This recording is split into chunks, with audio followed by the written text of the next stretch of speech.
Hi, it's Marketing Monday. My name is Natalie Armstrong-Motin with Marketing Resolution. Thanks very much for joining me for a video. Got our coffee. We're all ready to go to talk today about practice development. And the 3 P's that we want to talk about today are all related to payment, pricing, payment, and how those things work. And we want to make sure that we're doing these things right because this is both important for us, for our revenue stream, but it's also really important to our clients.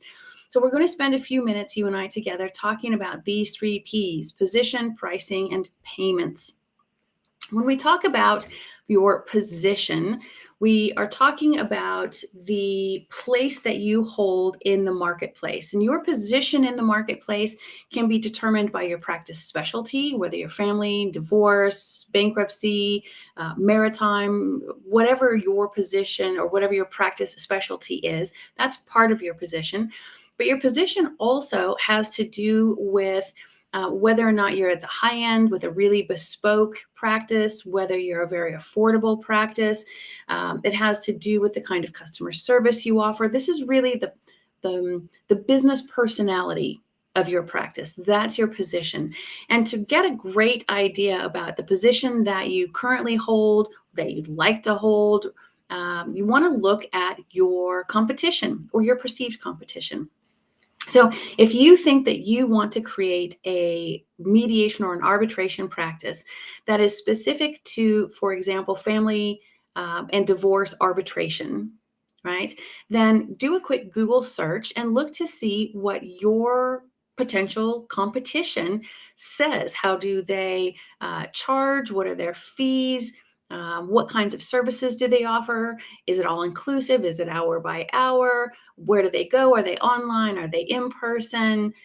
Really look to see who you think your competition is.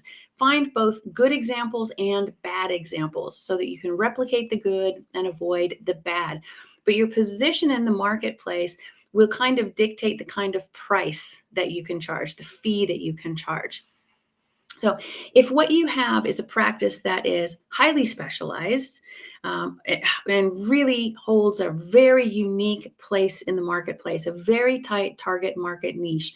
So for example, if you have a practice built specifically around mediating issues of iconography between museums and benefactors or buyers, all of those kinds of issues, that's a pretty tight target market niche.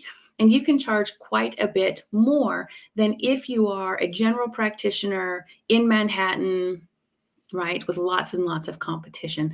So that is the position of your practice. And again, you can just do a quick Google search to see what your competition or your perceived competition is charging for services that are similar to the services that you offer or would like to offer. Next, we want to talk about pricing. And pricing is one of those things that you want to make sure it's covering you, but you also want to be sure that your pricing is appropriate for your clients. And so think about the psychographic of your client and what kind of program do they want you to have? What kind of policies and procedures do they appreciate? And that's how you want to develop your pricing strategy. Is based on what those clients want. So for some of us, we have clients who are going to want to have an a la carte listing of all of the different things that we can do for them and what those various prices are. And they're going to want to be billed by the quarter hour, half hour, hour, right? Think about how it is they want to get those invoices. How are they most comfortable with that information? Do they want a half day? Do they want a full day? Right? So think about those kinds of issues. And that really is most important. How do they want to get your information, right?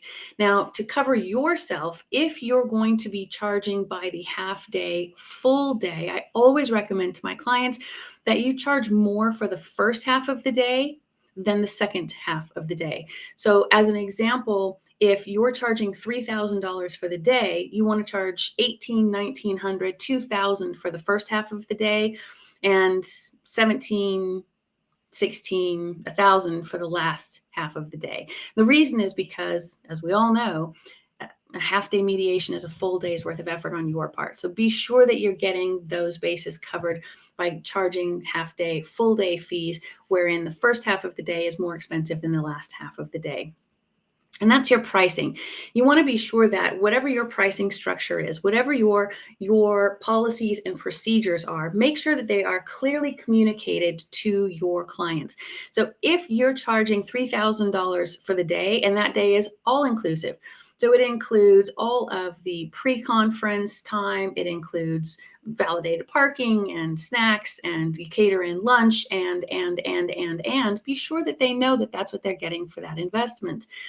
If you're charging on a breakdown, piece by piece by piece, not usually something I recommend, then, it becomes a little bit more cumbersome because you have to keep track of every little thing that you do for them and then charge accordingly. But again, think about the psychographic of your client. What do they want? How do they want to receive it? That really is imperative. And then figure out how that best suits your practice development, your bottom line. And then the last thing that I want to talk about is payments. And I know it's kind of a strange thing to talk about from a marketing perspective, but again, think about what your clients want. What is it going to look like on the receiving end of your invoice? How can you make it easiest for them, best for them? Do they need to have financing and make payments, so that you schedule their mediation 90 days out, and they make a payment, once every month for those 3 months to get that paid in advance? Do you take credit cards? And if so, how does your credit card system work? Do you let them pay with PayPal? How does that work? Can they use Venmo? Can they use Zelle? All of these kinds of things are really important customer service points. So you want to be sure that, again, you profile your primary, secondary, or tertiary target market and think about what is best for them, what is easiest for them. Is it cash? Is it check? Is it a credit card? All of those kinds of things. And then make it work for them. If you have a site like Squarespace, then you can just add a shopping cart feature on the back end of your Squarespace so that you can use a company like I use, Stripe, that processes the credit card payments on the back end of my website. So if someone wants to buy time or buy a product or a t-shirt or whatever, they can put in their credit card, they can pay with PayPal, you can put all of that information right in. And then I use Stripe as a processing company. But you want to be sure that your services are what's best for them. And of course, you want to be careful that your bottom line isn't being dinged unduly. So if you put in the comment section that you'd like more information, I will send you a list of 8 very affordable credit card companies, or rather credit card processing platforms like Stripe, the one that I use, so that you can be a good consumer. And so leave me a comment down below. Let me know that you're interested in that information, and I will send that to you directly so that you've got that information and you can be a good consumer. Compare prices, compare services, compare subscriptions, compare, monthly fees versus annual fees. Maybe there's no fees. These are really important things for you to look at as a business person. So we want to have a good service for our clients, make sure that we can take credit cards, they can pay with PayPal, Venmo, Zelle, cash, check, etc. But we also have to be careful that we're doing good business, right, for ourselves. So like I said, send me a comment and I'll send that over for you as quick as I can. That is it for me. My name is Natalie Armstrong-Motin with Marketing Resolution.